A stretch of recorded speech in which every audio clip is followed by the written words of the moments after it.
Hello and welcome to this video about the Import Invoices module. I'm going to show you how to import invoices from Excel into your Sage 50 accounts at the click of a button.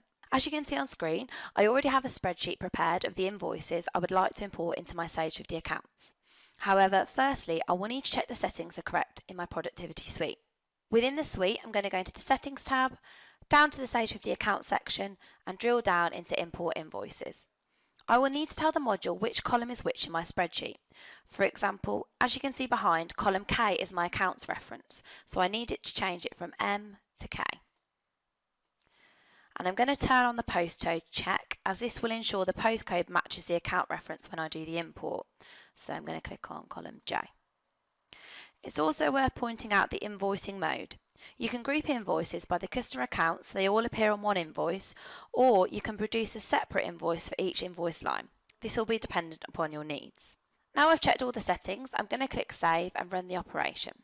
So in the Sage 50 Accounts tab, I'm going to scroll down into Import Invoices and click on Go.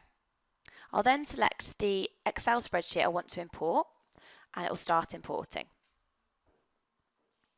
As you can see, there has been an error with the import, which means no changes will have been made to my Sage 50 accounts. The first error is that row 4 has a quantity missing. If we take a quick look at the spreadsheet behind, you can see there is a value missing from E4. The second error is that the postcode doesn't match the Sage customer record. So if we take a look at row 7, you can see that St Mary's Hospital has the incorrect account reference number.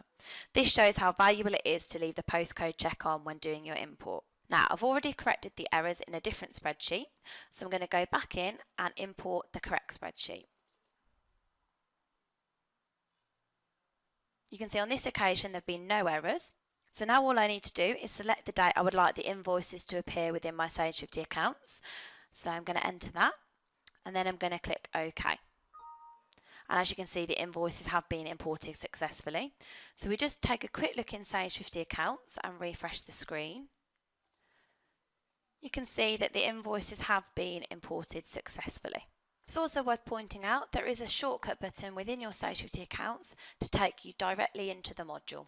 Thank you for taking the time to watch this video. If you do have any questions or would like any further information, please don't hesitate to contact us using the details currently being shown on the screen.